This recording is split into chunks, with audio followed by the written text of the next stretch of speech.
Breana Rouhselang was 17 years old, a daughter, a friend, and Mishawaka High School cheerleader and team manager who poured her time into supporting her school's teams.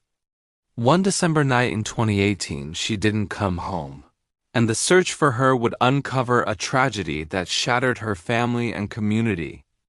Breana Rouhselang, born on the 5th of November 2001, was a kind, compassionate young woman whose love for athletics began almost as soon as she could walk.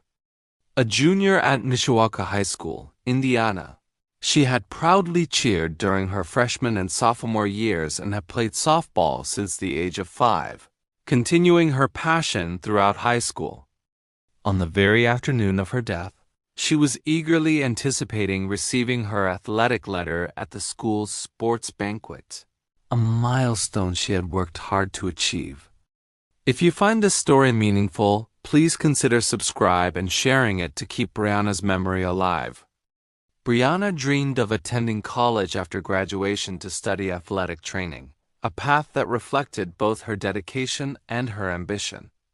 Beyond sports, she cherished time with her family, her friends, and her beloved dog Duffy. With Christmas approaching, her favorite holiday, she was excited to join in the community festivities. Late on Saturday evening, the 8th of December 2018, Breana told her mother she was stepping out for a moment. She left home around 10:30 p.m. with her phone. She was going to meet someone she knew well, her classmate and the father of her unborn child, 16-year-old football player Aaron Romeo Trejo. They had arranged to meet in an alley behind her home to talk.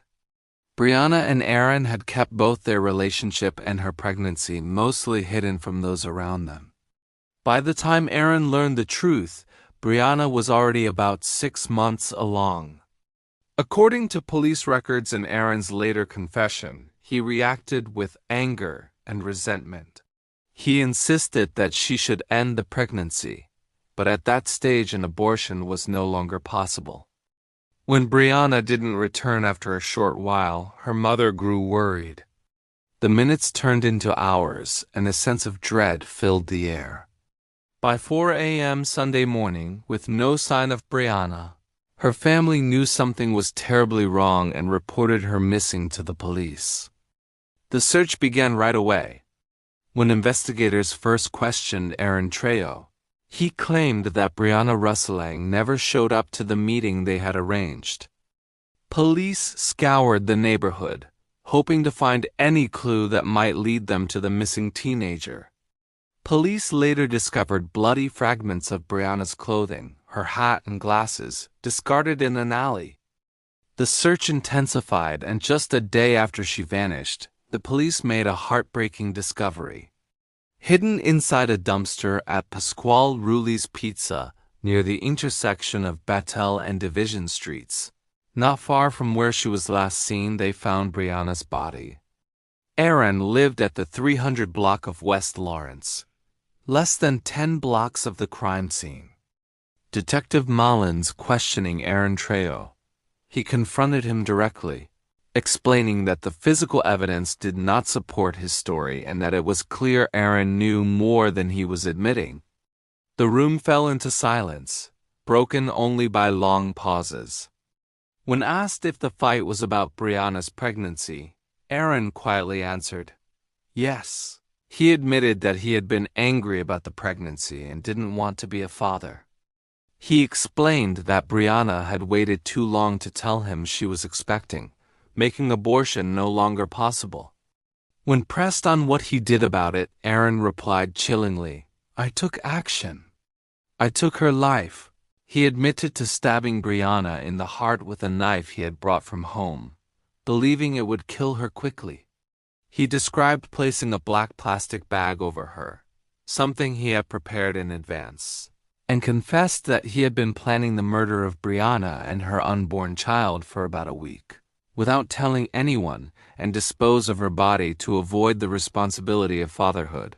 Aaron went on to say that after placing Breana's body in a dumpster, he walked to the river and threw both her phone and the knife as far as he could into the water. An autopsy later confirmed the brutality of the attack. Breana had died from multiple stab wounds, and her scarf had been tied so tightly that strangulation was occurring before death. She was 6 months pregnant at the time. The medical examiner ruled her death a homicide. Deputy Chris Frank reflected on the impact of the case, saying, "This crime has shaken all of us. Many of us are fathers, and any senseless death is deeply upsetting. But when it involves someone so young, it strikes even harder."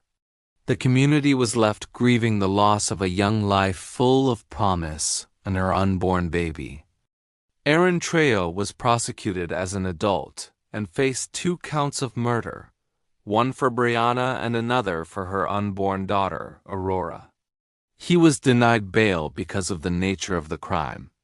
He first entered a plea of not guilty, but later changed his plea to guilty. His family members attended the hearing. In January 2020, the St. Joseph County Superior Court sentenced him to a total of 65 years in prison, 55 years for Breana's murder, and an additional 10 years for the killing of Aurora. The judge described his actions as heinous and premeditated. "It will never be over," said Melissa Wallace, Breana's mom. "It's never. We are living a nightmare every day." "She was like my daughter," Nicole Rouhselang, the girl's stepmother, told, "I've known her since she was 6. I just don't understand it. She was young.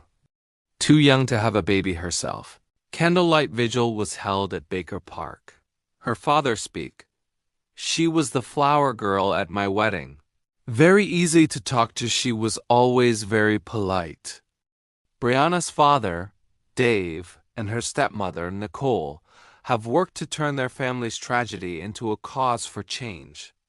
Partnering with the South Bend Police Athletic League, they began hosting self-defense classes for teens in grades 8 through 12, determined to help prevent another young life from being lost. Nicole explained that she approached the Police Athletic League after learning they already offered boxing and other youth programs. Together, they created a program designed to teach young women how to protect themselves if they ever find themselves in dangerous situations. In these classes, teens train alongside volunteer officers, practicing basic maneuvers to use if they are approached or attacked. Nicole emphasized that teen dating violence is often a silent issue, rarely discussed, and too often ignored. Her story serves as a tragic reminder of the devastating consequences of violence and the importance of supporting young people facing difficult situations. Breana and her baby girl now rest in the South Lawn Cemetery, South Bend, St. Joseph County, Indiana, surrounded by the love of her family and community. Her gravesite stands as a quiet reminder of a life full of promise taken far too soon. Though her story ended in tragedy, her memory continues to inspire those who knew her and those who hear her story today. This place is not only a marker of loss, but a symbol of the love that will always remain. Breana is survived by her parents and 2 brothers, Lance and Diante. Mishawaka head coach Brian Miller honored her memory by letting fans wear blue ribbons, a symbol of her favorite color and a reminder of the joy she brought to the game and to life. In respect for her legacy, Mishawaka carries no number 5 on either team's roster for 2019. Brian Miller presents her jerseys to the family, a gesture of remembrance and gratitude. Breana's story is a reminder of the fragility of life and the importance of compassion in our communities. Though her time was tragically cut short, her spirit continues to live on in the hearts of her family, friends, and teammates. As we reflect on her memory, may we honor her by carrying forward the kindness, determination, and joy she brought to those around her. Breana will never be forgotten, and her legacy will remain a light for all who knew her. Thank you for watching.